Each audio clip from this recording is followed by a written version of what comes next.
Hello student, आज हम लोग क्लास 10th का वास्तविक संख्या यानी रियल नंबर का ऑब्जेक्टिव क्वेश्चन वीवीआई आज हम लोग देखने वाले हैं। क्या वीवीआई ऑब्जेक्टिव क्वेश्चन देखने वाले हैं।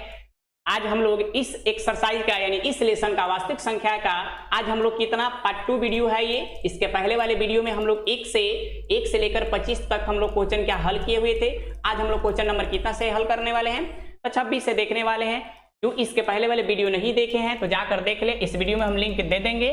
ठीक है, तो क्वेश्चन नंबर हम लोग 26 से स्टार्ट करते हैं। तो देखते हैं क्वेश्चन नंबर 26 क्या है। यहाँ जो है n+1 8 से क्या है विभाज्य है, तो यदि n का मान क्या होगा, क्या है 8 से क्या है विभाज्य होना चाहिए। यहाँ पर दिया है n+1 जो 8 से क्या होना चाहिए विभाज्य। अगर देखते हैं यहाँ पर अगर हम n के जगह पर n के जगह पर अगर 1 रखें और 1 पहले है तो 1 अगर हम जोड़ेंगे तो कितना हो जाएगा, यहाँ पर 2 हो जाएगा। तो 8 से विभाज्य होगा, नहीं होगा। तो यहाँ पर अगर हम 2 भी रखेंगे तो क्या होगा, 3 हो जाएगा, जो 8 से विभाज्य नहीं होगा। तो इस तरीके से हम लोग कौन सा संख्या n का मान रखें जो कि 8 से क्या हो जाएगा विभाज्य हो जाएगा। तो देखिए 8 से अगर हम विभाज्य करेंगे तो कितना हो जाएगा, नहीं तो हमको कितना रखना पड़ेगा, यहाँ पर 7 रखना पड़ेगा। कितना रखना पड़ेगा, यहाँ से 7 रखना पड़ेगा। तो 7 में अगर हम 1 को अगर हम जोड़ देते हैं तो कितना हो जाएगा, यहाँ पर 8 हो जाएगा।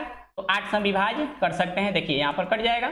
फिर देखिए और कितना संख्या रख सकते हैं n के जगह पर, n के जगह पर हम लोग रख सकते हैं कितना 15 और प्लस फिर 1 जो कि 8 से क्या हो जाएगा, यहाँ पर 15 1 16 हो जाएगा। और 8 से हम लोग विभाज्य कर सकते हैं, यानी 8 दूना क्या हो जाएगा, यहाँ पर 16 हो जाएगा। यानी कौन सी संख्या हम लोग रख सकते हैं। तो ऑप्शन ए में दिया है पूर्णांक संख्या, ऑप्शन बी में दिया है एक प्रकृत संख्या, ऑप्शन सी में दिया है एक सम संख्या, और ऑप्शन डी में जो दिया है क्या दिया है वो यहाँ पर विषम संख्या। तो कौन कौन सा रखा है, 7 कौन सा संख्या है, विषम संख्या। ये भी क्या है आपका विषम संख्या है। तो यहाँ देख सकते हैं कि ये भी विषम संख्या है, ये भी विषम संख्या। तो यहाँ पर क्या हो जाएगा, यहाँ पर ऑप्शन डी हो जाएगा। चलिए क्वेश्चन नंबर नेक्स्ट हम लोग देखते हैं। चलिए तो क्वेश्चन नंबर हम देख लेते हैं। अब कितना 26 हम लोग का देखना है, नहीं 26 हो गया। अब हम लोग का 27 देखना है। चलिए यहाँ दिया है कि 625 कितना दिया है, 625 का भाज्य गुणनखंड में 5 का घात होगा। कितना होगा, 5 का घात होगा, है ना।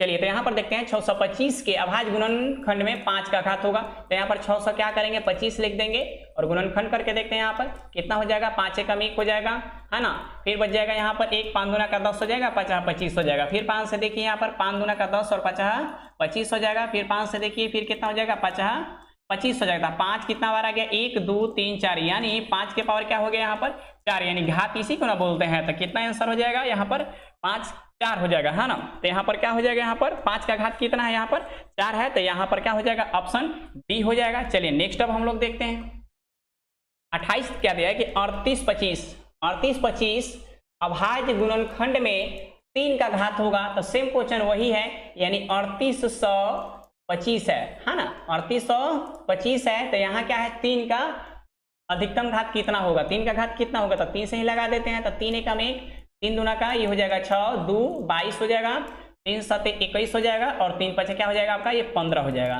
फिर 3 से देखते हैं, 3 चौका 12, फिर 3 दूनी 6 3 5 15 हो जाएगा। फिर 3 से देख लीजिए, फिर 3 एकम 1 3 चौका 12, 3 से अब नहीं होगा, ये 3 से नहीं होगा। तो कितना होगा यहाँ से, अब 5 से हो जाएगा, है ना। तो 5 से होगा तो यह कितना हो जाएगा आपका 5 8 40 हो जाएगा और 5 25 हो जाएगा। फिर 5 से यानी 17 5 क्या हो जाएगा आपका, ये 85 हो जाएगा। तो 3 देखिए तो कितना है, 1 और 2 है, यानी 3 का अधिकतम घात कितना हो जाएगा, यहाँ पर 3 का अधिकतम घात कितना हो जाएगा आपका, ये 2 हो जाएगा। तो यहाँ पर क्या हो जाएगा, ऑप्शन ए सही हो जाएगा, ऑप्शन ए सही होगा। 3 का अधिकतम घात कितना होगा, तो 2 होगा। चलिए अब हम लोग 29 देखते हैं कि निम्न में से कौन अभाज्य संख्या है। अभाज्य संख्या किसे बोलते हैं, वैसी संख्या जो स्वयं से कटे बट और कोई संख्या से भाग ना लगे, माने कोई संख्या से ना कटे। तो देखिए तो यहाँ पे कौन कौन है आपका, देखिए 12 जो है 2 से लग ही जाएगा, 4 से लगे जाएगा। तो ये कौन सी संख्या है, ये भाज्य संख्या है, इसको हम बोलते हैं भाज्य संख्या। ये जो है आपका भाज्य संख्या है, ठीक है। 15 भी 3 से हो जाएगा, ये भी क्या है भाज्य संख्या है। 75 भी देखिएगा तो 15 से है, 5 से कट जाएगा। तो ये सब क्या है भाज्य संख्या है। तो इसमें से अभाज्य संख्या कौन सा है, ऑप्शन सी होगा, यानी क्या होगा 23 होगा। ये क्या है, एक अभाज्य संख्या है जो खुद स्वयं से कटेगा, कोई और संख्या से विभाजित नहीं होगा, है ना। चलिए अब देखिए यहाँ पर अब देखते हैं 30 इसमें निम्न से कौन अभाज्य संख्या था? निम्न में से कौन सा अभाज्य संख्या? 11 होगा जो सेम से कटेगा, कोई और संख्या से नहीं कटेगा। चलिए नेक्स्ट हम लोग देखते हैं। चलिए 17 और 6 का एचसीएफ निम्नलिखित में से कौन सा होगा? तब 17 के गुणनखंड करेंगे तो क्या होगा? 17 गुणे 1 होगा और 6 को हम करेंगे तो 2 गुणे कितना हो जाएगा आपका? ये 3 हो जाएगा। कितना हो जाएगा आपका? ये 3 हो जाएगा। यहाँ पर आप देख सकते हैं कितना हो जाएगा इसमें से कौन सा? इसमें एक भी मान लेते हैं, गुना करेंगे तो 6 के 6 रह जाएगा। 3 दूने 6, 1 में 6 से, तो इसका जो कॉमन फैक्टर होगा जिसमें दोनों कॉमन होगा तो कितना हो जाएगा? यहाँ पर 1 हो जाएगा। तो इसका जो होगा एचसीएफ कितना हो जाएगा? यहाँ पर ऑप्शन बी हो जाएगा, नहीं 1 हो जाएगा। इस तरीके से भी निकाल सकते हैं आप। 17 में 6 से क्या करेंगे? भाग कर देंगे। इसको देख सकते हैं इस तरीके से। 6 गुना कितना हो जाएगा आपका? 12 हो जाएगा। और कितना हो जाएगा यहाँ पर? 5 हो जाएगा। और 6 उतार दीजिए यहाँ पर, तो कितना हो जाएगा? 5 एकम 1 हो जाएगा, यहाँ पर 1 हो जाएगा और यहाँ पर 1 पचे 5 हो जाएगा, है ना। तो ये कट गया। तो यहाँ पर एचसीएफ कितना हो गया? यहाँ पर एचसीएफ इसका एचसीएफ कितना हो गया? यहाँ पर एचसीएफ जो होगा यहाँ पर 1 हो जाएगा। तो यहाँ पर 1 होगा, ऑप्शन यहाँ पर बी हो जाएगा। चलिए अब हम लोग क्वेश्चन नंबर कितना देखते हैं? 32 देखते हैं। चलिए 32 देखते हैं। 96 और 404 का एचसीएफ क्या होगा, है ना। तो 96 का पहले 96 लिख लीजिए यहाँ पर और यहाँ पर 404 लिख लीजिए, है ना। चलिए इसको पहले गुणनखंड करते हैं 96 के इस तरीके से। तो गुणनखंड हम लोग कर लेते हैं। एचसीएफ ज्ञात, हमको एचसीएफ ज्ञात करना है। 2 से हो जाएगा आपका 48 हो जाएगा, है ना। फिर 2 से 24 हो जाएगा। फिर 2 से अगर लिखते हैं तो कितना हो जाएगा आपका? ये 12 हो जाएगा। और 2 से कितना हो जाएगा बाबू? 6 हो जाएगा। और 2 से कितना हो जाएगा? यहाँ पर 3 हो जाएगा। तो यहाँ पर आप देख सकते हैं कि 2 की जो संख्या है 1 2 3 4 5 है यहाँ पर। तो इसमें से 2 के पावर हम 5 लिख सकते हैं और गुना 3 हो जाएगा। अब 404 का गुणनखंड कर लीजिए आपका। 4 का 404 का, तो 2 से हो जाएगा 2 दूना 4 0 और 2 दूना यहाँ पर 4 हो जाएगा, है ना। चलिए फिर यहाँ पर 101 हो जाएगा। तो यहाँ पर जो हो गया आपका 2 के स्क्वायर गुने 101 हो गया। अब देखिए 2 के पावर इसमें 5 है, इसमें 2 के पावर 2 है। तो इसमें से जो कॉमन होगा, क्या का कॉमन होगा? इसमें से अधिकतम कॉमन क्या होगा? 2 के पावर इसमें 2 है, इसमें 2 के पावर 5 है, तो इसमें भी 2 के पावर 2 को मिल जाएगा। इसके में भी 2 के पावर क्या हो जाएगा? तो 2 के पावर यहाँ पर 2 कॉमन हो जाएगा। 2 के स्क्वायर यहाँ पर 4 हो जाएगा। ठीक है, तो ऑप्शन क्या दिया हुआ है यहाँ पर? ऑप्शन यहाँ पर बी हो जाएगा। 32 का ऑप्शन बी हो जाएगा, एचसीएफ 4। चलिए अब हम लोग देखते हैं 33 का। 33 जो है 306 और 54 का एचसीएफ ज्ञात करना है। क्या ज्ञात करना है? एचसीएफ। फिर वही क्वेश्चन है, फिर 306 लिखेंगे यहाँ पर। तो 306 और कितना है यहाँ पर? 54 है। आप तो यहाँ पर दोनों का क्या कीजिए? पहले गुणनखंड कीजिए। तो 306 हो जाएगा, इसका गुणनखंड इस तरीके से पहले कर लीजिए। 2 से 2 एकम 1, 2 पचे 10 और 2 यहाँ पर हो जाएगा आपका 6 हो जाएगा। फिर 3 से देख लीजिए, 3 पचे 15 और 3 एकम 1 हो जाएगा। फिर उसके बाद 17 से हो जाएगा, चाहे 3 से भी 17 या 51 हो जाएगा। यहाँ पर लिख सकते हैं 3। देखिए यहाँ पर 2 गुना कितना हो जाएगा? 3 गुना और 17 गुना में और उसके बाद ही 3 हो जाएगा। और 54 का देख लीजिए आप, यहाँ पर 54 का पहले गुणनखंड कर लीजिएगा। 2 से हो जाएगा बाबू 27 और 2 से हो जाएगा आपका 3 से 3 27 और फिर 3 से कर दीजिए 3 तरीके 9 हो जाएगा। तो यहाँ 2 गुने 3 गुना 3 गुना 3 हो जाएगा। तो एचसीएफ कैसे निकालते हैं? कॉमन मिला लीजिए। देखिए तो इसमें से कौन 2 कॉमन हो जाएगा? 3 भी कॉमन हो जाएगा, ये भी 3 कॉमन हो जाएगा और कोई कॉमन है? नहीं है। एक बार 2 कॉमन हो जाएगा, 2 लिख दीजिए। एगो 3 हो गया, 3 लिख दीजिए। फिर से एक और 3 हो गया, ये दूना ये दूना ये दोनों, है ना, एक कॉमन में हो। चलिए तो कितना हो जाएगा? 3 तरीका 9 और 9 दूना का ही हो जाएगा ये 18। तो 18 देखिए तो किस में ऑप्शन है? ऑप्शन ये डी हो जाएगा। 33 का क्या हो गया आपका? डी हो गया। चलिए नेक्स्ट हम लोग देखते हैं कि 12, 15, 21 का एलसीएम लॉसन निम्न में से कौन होगा? 12, 15, 21 का लॉसन निम्नलिखित में से कौन होगा? तो यहाँ जो होगा आप इस तरीके से निकाल सकते हैं 12, 15 और 21, है ना। तो इस तरीके से आप आराम से निकाल सकते हैं। ऑब्जेक्टिव क्वेश्चन है यहाँ पर। तो 3 से 3 चौका 12, 3 पचे 15 और 3 सते 21। अब नहीं लगेगा तो गुना कर दीजिए। 5 चौका हो जाएगा 20, तो 3 गुने 4 गुने 5 गुने 7 ये हो जाएगा। 5 चौका 20 हो जाएगा, 20 3 60 हो जाएगा। 60 में 7 से गुना कर दीजिए तो कितना हो जाएगा? 7 छक यहाँ पर 42 हो जाएगा, यानी 400 क्या हो गया यहाँ पर? 20 हो गया। तो यहाँ पर ऑप्शन क्या हो जाएगा? यहाँ पर 420 होगा। तो ऑप्शन यहाँ पर ए सही हो गया। चलिए अब हम लोग नेक्स्ट हम लोग देखते हैं क्वेश्चन। चलिए अब हम लोग 35 नंबर क्वेश्चन देखते हैं कि 8, 9 और 25 का लॉसा ज्ञात करना। ये भी तो वही क्वेश्चन है, तो ज्ञात कर देते हैं। 8, 9 और यहाँ पर 25, है ना। 8 9 यहाँ पर 25 है, तो 8 9 25 का तो कोई संख्या से भाग लगने वाला नहीं है, तो डायरेक्ट हम गुना कर देते हैं। तो देखिए यहाँ पर 25 में जब 8 से हम गुना करेंगे तो ये हो जाएगा 200। इसके बाद गुना कर देते हैं आपका ये 9 से, तो 9 दूना 18, 2 को 0, 9 दूना आपका 18, ये 2 को 0 हो जाएगा, तो कितना हो जाएगा आपका ये 1800। ठीक है, तो यहाँ पर जो होगा ऑप्शन क्या हो जाएगा आपका, ये पी हो जाएगा। चलिए अब हम लोग नेक्स्ट हम लोग देखते हैं। चलिए 36 नंबर देखते हैं हम लोग। दिया है कि एलसीएम 96 और 26 का दिया है 182, तो एचसीएफ 91 और 26 का होगा। तो आप पढ़े होंगे दो संख्याओं का गुणनफल, दो संख्याओं का गुणनफल क्या होता है बुआ, एचसीएफ गुना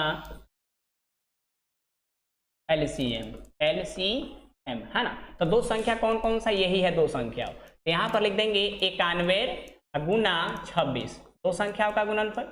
इसके बाद ये एचसीएफ गुने यहाँ पर एलसीएम। तो यहाँ पर जो दिया है एलसीएम दिया हुआ है दो संख्याओं का 91 और 26 का, यहाँ पर एलसीएम दिया हुआ है। तो यानी कहने का मतलब एचसीएफ ज्ञात करना है, तो एचसीएफ गुना क्या हो जाएगा एलसीएम। तो एलसीएम कितना है आपका 100, यहाँ पर 82 हो गया। यहाँ हो जाएगा 91 गुना 26 और बटा में आ जाएगा आपका कितना 182 आ जाएगा। और यहाँ जो होगा एचसीएफ बच जाएगा, यहाँ पर एचसीएफ। चलिए 9 दूना 18 180, मैंने 91 दूना का क्या हो जाएगा 182, तो 2 हाली में कट जाएगा, एक कट जाएगा आपका 2 से 13 हाली में 26 कट जाएगा। यानी आपका एचसीएफ जो आया यहाँ पर कितना आ जाएगा 13 आ जाएगा। कितना आया यहाँ पर 13 आ जाएगा। तो यहाँ पर ऑप्शन देखिए कौन है, ऑप्शन ए है। चलिए नेक्स्ट हम लोग देखते हैं। अब चलिए तो अब हम लोग क्वेश्चन नंबर 37 देखते हैं कि दिया है कि यदि एलसीएम 72 126 का, एलसीएम 72 126 का कितना दिया 504 है, तो एचसीएफ 72 और 126 का होगा। यानी दो संख्याओं का गुणनफल, यानी 72 गुने हो जाएगा आपका 126, अब बराबर हो जाएगा आपका एचसीएफ निकालना ही है, और एलसीएम कितना दिया हुआ है आपका 500, यहाँ पर 4 है। यहाँ हो जाएगा आपका 72 गुने 126 और बटा में आ जाएगा यहाँ पर 504 और यहाँ पर हो जाएगा एचसीएफ, है ना। चलिए तो 72 से का हाली में 126 से 504 4 हाली में कट जाएगा, और यहाँ पर कितना हो जाएगा, यहाँ पर 4 से कट जाएगा, यानी 18 चौक यहाँ पर 72 हो जाएगा। ठीक है, तो यहाँ पर 18 चौक 72 यानी कितना हाली में कट जाएगा 18 हाली में 72 कट गया। तो एचसीएफ जो हुआ आपका कितना आ गया, आपका 18 आ गया, है ना। कितना आ जाएगा यहाँ पर 18 आ जाएगा। तो यहाँ पर ऑप्शन क्या हो जाएगा, यहाँ पर ऑप्शन यहाँ पर डी हो जाएगा। चलिए नेक्स्ट हम लोग देखते हैं। अब हम लोग 38 देखते हैं। यदि एचसीएफ यहाँ पर एचसीएफ 36 और 64 का 4 है, तो एलसीएम 36 और 64 का होगा। सेम क्वेश्चन वही है, फिर दो संख्या गुणनफल 36 और 64। ठीक है, अब फिर एचसीएफ दिया हुआ है, एचसीएफ कितना है यहाँ पर 4, तो गुना भी एलसीएम ज्ञात करना है। क्या ज्ञात करना है यहाँ पर एलसीएम ज्ञात करना है। यहाँ हो जाएगा 36 गुने हो जाएगा आपका 64 और बाटा में हो जाएगा आपका ये 4, है ना। और यहाँ पर हो जाएगा आपका एलसीएम हो जाएगा, तो यहाँ पर हो जाएगा 4 नामा 36 हो जाएगा, है ना। कितना हो जाएगा 4 नामा 36, तो अब बच जाएगा आपका 9 गुने यहाँ पर हो जाएगा 64 है, यहाँ पर हो जाएगा आपका एलसीएम, है ना। चलिए तो 9 का हो जाएगा आपका 36 का 6 और 9 छक 54 और 54 में यहाँ पर 9 का 36, 36 का 6 हासिल में 3 हो जाएगा, और 9 छक 54 और 3 जोड़ देंगे तो हो जाएगा आपका 57, है ना। यहाँ हो जाएगा 500, कितना हो जाएगा आपका 576 हो जाएगा। आंसर क्या हो जाएगा, एलसीएम जो होगा आपका 576 हो जाएगा। तो देखिए यहाँ पर 576 क्या है, यहाँ पर ऑप्शन यहाँ पर डी है। चलिए अब हम लोग नेक्स्ट हम लोग देखते हैं। इतना क्वेश्चन हम आराम से बता रहे हैं कि जो सीधे आपको दिमाग में चले जाए। चलिए 39 हम लोग देखते हैं, छोटा छोटा क्वेश्चन है। यदि एचसीएफ कितना दिया है, फिर 54 और 78 का 6 है, तो एलसीएम 54 और 78 का क्या होगा। फिर वही क्वेश्चन है, दो संख्याओं का गुणनफल एचसीएफ गुने एलसीएम, यानी ये हो जाएगा आपका 54 गुने 78, है ना। और यहाँ पर देखिए यहाँ जो दिया 6 क्या दिया एचसीएफ, तो यहाँ पर एचसीएफ की जगह पर रख दिया, और एलसीएम क्या करना है ज्ञात ही करना है। चलिए तो ये हो जाएगा आपका 54 गुने हो जाएगा 78 और बटा हो जाएगा आपका 6, गुना में है बटा में आ जाएगा, और इधर एलसीएम हो जाएगा। चलिए 6 नामा क्या होगा आपका ये 54 हो जाएगा, है ना। अब हो गया 9 गुने 7 8 78। चलिए तो 9 में 8 से गुना करें, 9 72 हो जाएगा, यानी 2 हासिल क्या हो जाएगा आपका 7 हो जाएगा। चलिए 9 सत्ते 63 और 63 में 7 जोड़ देंगे तो ये हो जाएगा आपका ये 70 हो जाएगा, यानी 702 हो जाएगा। यानी एलसीएम जो होगा आपका 700 क्या हो जाएगा यहाँ पर 2 हो जाएगा। ठीक है, ये क्या है आपका हासिल था, है ना। चलिए तो 702 हो जाएगा। तो ऑप्शन देखिए कहाँ है 702, ऑप्शन यहाँ पर ए है। चलिए अब हम लोग नेक्स्ट हम लोग देखते हैं। चलिए 40 हम लोग देखते हैं। एचसीएफ, फिर वही क्वेश्चन, एचसीएफ 253 और 440 का 11 है। एलसीएम 253 और 440 का कितना है यहाँ पर 253 गुने आर, यानी दो संख्याओं का गुणनफल। तो दो संख्याओं का पहले हम गुणनफल लिख लेते हैं। तो 200 क्या हो जाएगा यहाँ पर 53 और गुने हो जाएगा आपका 440, मौसा गुने लौसा। ठीक है, तो मौसा कितना है यहाँ पर 11 और गुना लौसा यहाँ पर दिया हुआ है आपका, लौसा यहाँ पर दिया हुआ है 253 और गुने यहाँ पर आर। तो अब पूछा है कि आर का मान क्या होगा, आर का मान क्या होगा। तो यहाँ जो होगा 253 है ना गुना 440 बटा आ जाएगा आपका 11 बटा में भी आ जाएगा और 253 भी आ जाएगा बटे में। तो यहाँ बचेगा आर, इसलिए गुना में है तो गुना में तो सभी बटा में आ जाएगा। अब यहाँ से 253 से 253 कट जाएगा, 11 से 11 चक 44 यानी 40 हो गया। ठीक है, तो यहाँ पे जो आर का जो मान निकला यहाँ पर कितना निकल गया, यहाँ पर आर का मान निकला यहाँ पर क्या निकल गया आपका ये 40 निकल गया। ठीक है, कितना निकल गया यहाँ पर 40 निकल गया। चलिए नेक्स्ट हम लोग देखते हैं। अब यहां पर जो दिया है कि वृत्ताकार पथ पर 3 धावक एक ही स्थान से दौड़ना प्रारंभ करते हैं तो एक चक्कर लगने में क्रमशः 3 घंटे 4 घंटे तथा 8 घंटे समय लगता है। तो तीनों को स्थान बिंदु पर आने में, बिंदु पर पुनः मिलने में लगा समय होगा। क्योंकि मान लेते हैं कि ये एक वृत्त है। ठीक है, यहां से दौड़ना प्रारंभ करता है, कौन सा बिंदु से, एक बिंदु से। यहां जो दिया है कि स्थान से दौड़ना प्रारंभ करता है 3 धावक एक ही स्थान से, मान लेते हैं यहां से दौड़ना प्रारंभ करता है, एक गया 3 घंटा में। ठीक है, एक जो है 3 घंटा 4 घंटा और 8 घंटे समय लगाता है। तो तीनों को एक स्थान पर, एक वो कितना लगाता है 3 घंटा, फिर दोबारा गया उसका लगाया 4 घंटा, फिर ठीक है इसके बाद लगाया इसको 8 घंटा। तो फिर सवाल पूछा है कि एक ही बिंदु पर, माने किसी जगह पे, माने किसी भी जगह पे एक बिंदु पे तीनों धावक जो दौड़ने वाले होते हैं माने एक ही बिंदु पर कब पुनः मिलेंगे ये बताना है। तो इस तरीके से जो क्वेश्चन आएंगे ना, 3 घंटे यहाँ पर दिया है 3 घंटे है ना, फिर दिया है यहाँ पे 4 घंटे और इसके बाद दिया है 8 घंटे। तो इस तरीके से जो क्वेश्चन आएंगे 3 घंटे 4 घंटे 8 घंटे। ठीक है, तो इसको हम क्या करेंगे एलसीएम निकाल देंगे। तो यहाँ पर 3 4 और 8 का एलसीएम हम निकाल देते हैं। ठीक है, 2 से चाहे 4 से ही निकाल देते हैं। चलिए 2 से 3 हो जाएगा, 2 हो जाएगा आपका 4 हो जाएगा, फिर 2 से निकाल देते हैं तो 3 हो जाएगा आपका 1 हो जाएगा और 2 दूना का ये 4 हो जाएगा। तो गुना कर देते हैं तो 2 3 6 हो जाएगा, 6 दूना 12, 12 दूना यहाँ पर 24 हो जाएगा। यानी कितने घंटे बाद वो पुनः एक स्थान पर मिलेंगे, तो 24 घंटा बाद, है ना। चलिए नेक्स्ट हम लोग देखते हैं।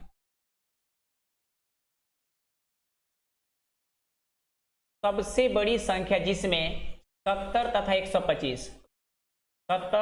125 को विभाजित करने पर शेष क्रमशः 5 तथा 8 आते हैं तो वह संख्या है। अब यहां पर ध्यान दीजिए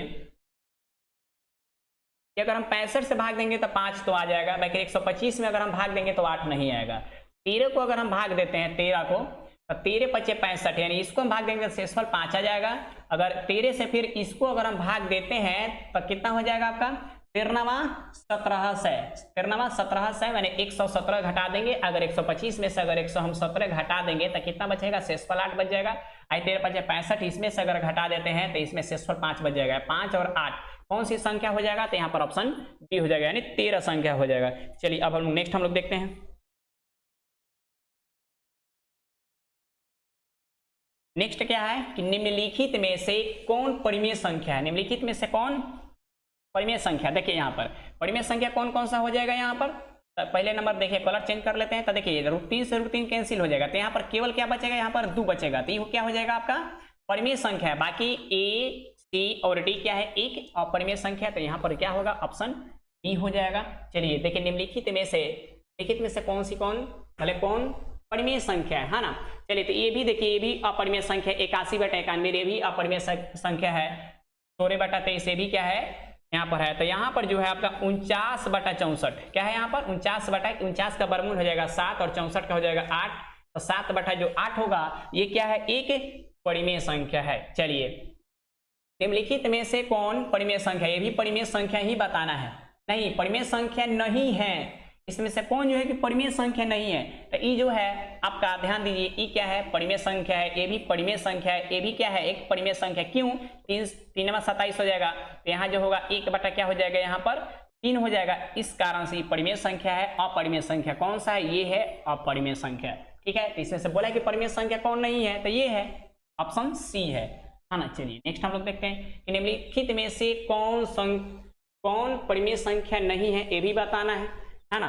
तो कौन इसमें से परिमेय संख्या नहीं होगा, 15 हो जाएगा। ये क्या है, परिमेय संख्या नहीं है। चलिए नेक्स्ट हम लोग देखते हैं अब,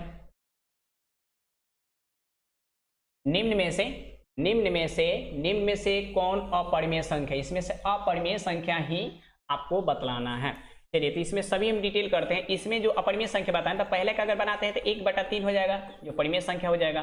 देखिए 1/√5 ये क्या है, ऑप्शन सी जो है सीधे क्या है, अपरिमेय संख्या, इसलिए कि √5 का आपका वर्गमूल नहीं निकलने वाला। तो इस कारण से क्या हो जाएगा, ऑप्शन सी जो होगा अपरिमेय संख्या होगा। इसका भी अगर हम निकालते हैं बी वाला का, तो यहाँ हो जाएगा आपका 3/3 कट के 1 हो जाएगा, यानी परिमेय संख्या। इसका भी 4 का वर्गमूल हो जाएगा आपका 2, आई हो जाएगा आपका 4। तो ये भी क्या है आपका 1/2 होगा, ये भी क्या है आपका परिमेय संख्या है। और ये ऑप्शन जो सी है ना, ये है एक अपरिमेय संख्या है। क्या है, अपरिमेय संख्या है। चलिए अब हम लोग नेक्स्ट हम लोग देखते हैं, क्वेश्चन नंबर 48 पे हम लोग आ गए।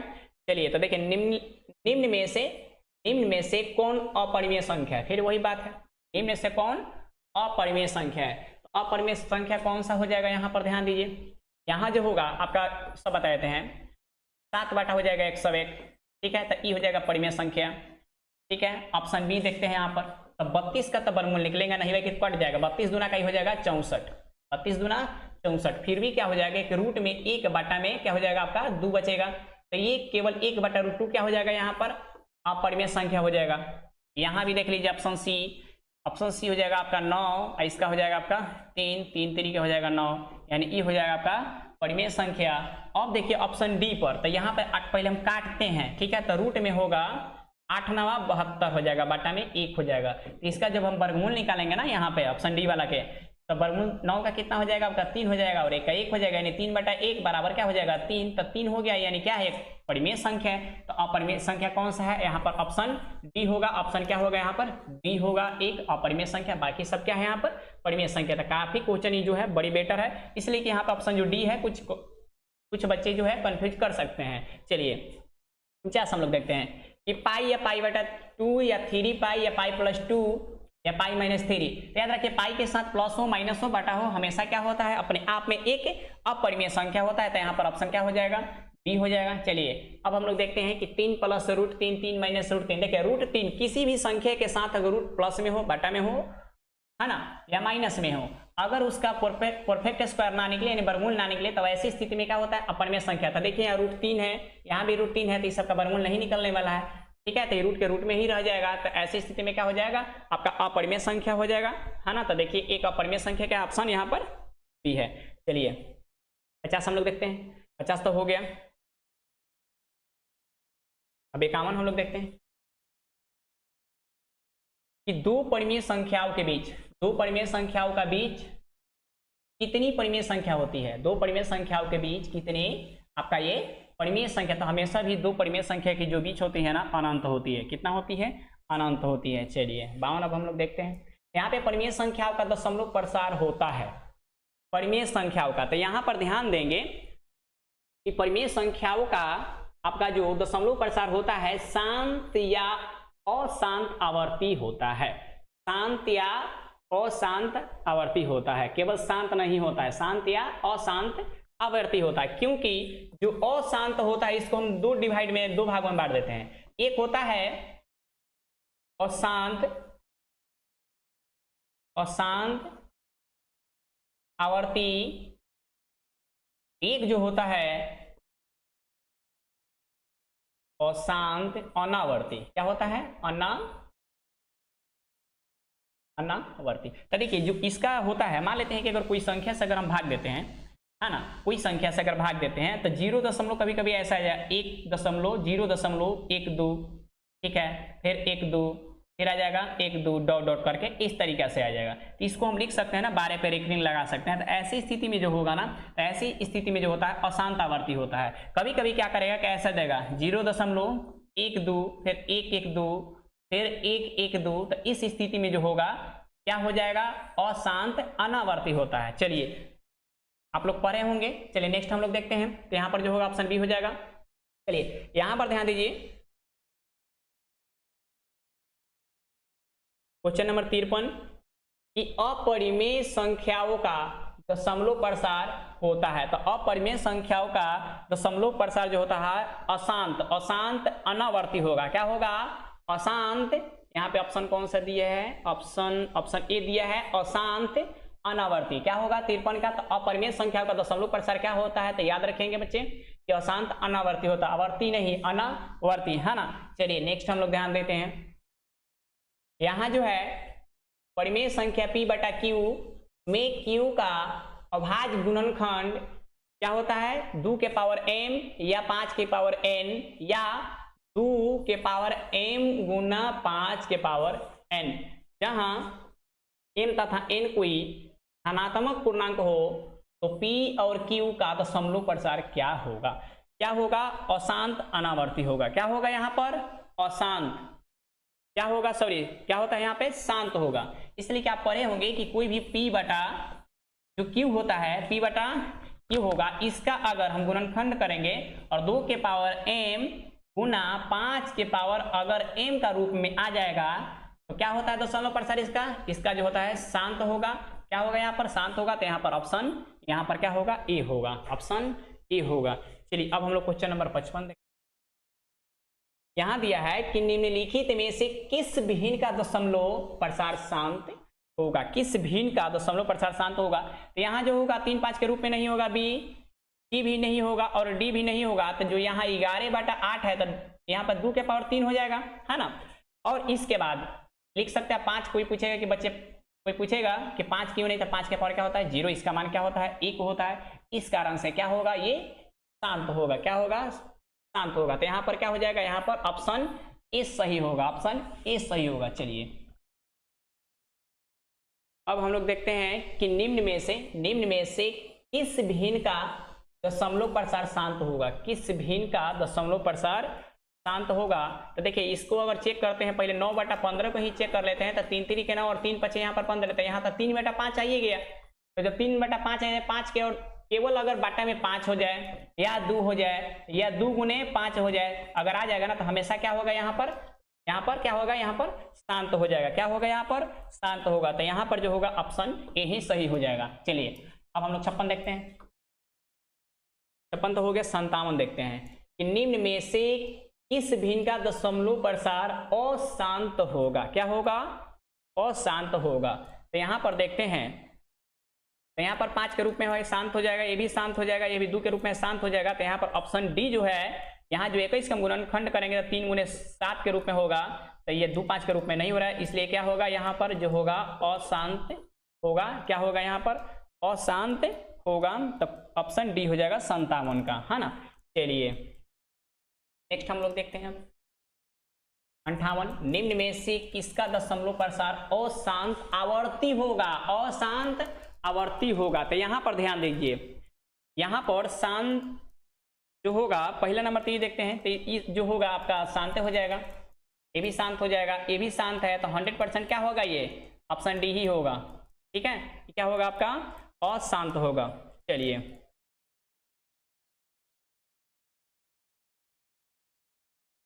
हो गया। अब हम लोग कितना देखते हैं? 59 हम लोग देखते हैं। 59 में जो है 59 देखिए, यहाँ पर जो दिया है 23 दिया हुआ है। 23 बटा यहाँ पर जो है 23 बटा 2 के पावर 3 गुने 5 का स्क्वायर दिया है। तो यहाँ पे 2 5 के रूप में दिया है। 100% क्या होगा? यहाँ पर शांत ही होगा। 59 का क्या होगा? यहाँ पर ऑप्शन ए ही होगा। चलिए अब हम लोग 60 नंबर देख लेते हैं। 60 नंबर में 147 है। ये 5 के पावर पता नहीं कितना है, टाइपिंग में गड़बड़ हो चुका है। तो यहाँ पर जो है 5 होगा, तो मान लेते हैं कि यहाँ पर अगर एक हाली काटेंगे तो यहाँ 7 के पावर क्या हो जाएगा यहाँ पे, तो यहाँ पर 147 और बटा 2 के स्क्वायर गुने 5 के पावर यहाँ पर 7 है, और एक 7 से काट देते हैं तो यहाँ पर 7 दूना का 14 हो जाएगा, 7 एकम 1 यानी 7 के पावर 4 हो जाएगा। यानी एक बार और करते हैं तो 3 ही लिखते हैं, तो 7 के क्या हो जाएगा आपका 21 हो जाएगा, हाँ ना। तो इसको अगर हम भाग दें तो पहले नंबर तो 2, 5 और 7 के भी रूप में है, तो पहले नंबर क्या होगा 100% क्या होगा यहाँ पर अशांत होगा। बाकी अशांत होगा तो अशांत के बाद ये देखा जाएगा कि शांत अशांत में, हम अभी भी बताए हैं कि अशांत होगा ये हम जानते हैं, लेकिन अशांत में भी दो होता है, एक होता है आवर्ती, एक क्या होता है अनावर्ती, एक होता है अनावर्ती। अब हम भाग देकर हम देखेंगे, भाग देके देखेंगे कि अगर ये डॉट डॉट के रूप में आ जाएगा, जैसे अभी हम बताए हैं कि 0.1 आ गया, 2 आ गया, फिर 1 2 आ जाएगा, फिर 1 2 आ जाएगा, या चाहे 0.3 ऐसे आ जाएगा, चाहे 0.4 ऐसे आ जाएगा डॉट डॉट। तो अगर ऐसी स्थिति में अगर भाग देने के बाद अगर ये आ जाता है तो क्या होगा अशांत आवर्ती होगा, नहीं तो अनावर्ती होगा। ठीक है, तो हम बतला देते हैं कि अशांत आवर्ती होगा, ऑप्शन यहाँ पर जो होगा सी होगा। भाग देकर चेक कर सकते हैं। चलिए अब यहाँ पर ध्यान दीजिए 61, यहाँ पे 2.01 फिर 2 0 फिर 2 आ गया, फिर 2 आ गया, फिर रिपीट करेगा यही, फिर यहाँ पे 5 2 3 3 3 3 3 3 3 ऐसे आ जाएगा, चाहे 0.4444 ऐसे आ जाएगा, चाहे 0.3333 ऐसे आ जाएगा। तो ऐसे स्थिति में एक बातों को याद रखेंगे कि हमेशा क्या होता है, एक परिमेय संख्या होता है। क्या होता है, परिमेय संख्या ही होता है। चलिए अब हम लोग देखते हैं 0. यहाँ पर ध्यान दीजिए 0. कितना है 2 1 1 है, फिर इसके बाद 2 है, इसके बाद देखिए कई गो 1 है, 1 2 3 गो है, फिर इसके बाद 4 गो है। तो यहाँ पर रिपीट नहीं कर रहा है, बार बार एक एक संख्या बढ़ते जा रहा है। ठीक है, मैंने बढ़ते यहाँ पे जा रहा है। ठीक है, तो ऐसी स्थिति में ना हमेशा क्या हो गया यहाँ पर अपरिमेय संख्या हो गया। तो हम लोग पहला जो था वास्तविक जो संख्या था, वास्तविक संख्याएं में हम लोग कितने ऑब्जेक्टिव क्वेश्चन पढ़े हैं, 1 से लेके हम लोग 62 तक पढ़ लिए हैं। अब हम लोग इसके बाद वाले जो लेसन है बहुपद, इसके बाद वाले जो बहुपद है, इसके बाद में हम लोग बहुपद के क्या करेंगे ऑब्जेक्टिव क्वेश्चन पढ़ेंगे। अब हम लोग क्वेश्चन नंबर 1 से लेके 62 तक क्वेश्चन जो है ऑब्जेक्टिव क्वेश्चन पढ़ लिए हैं। अब हम लोग सेकंड के पढ़ेंगे। अगर ये वीडियो अच्छा लगे तो लाइक एंड सब्सक्राइब जरूर करें।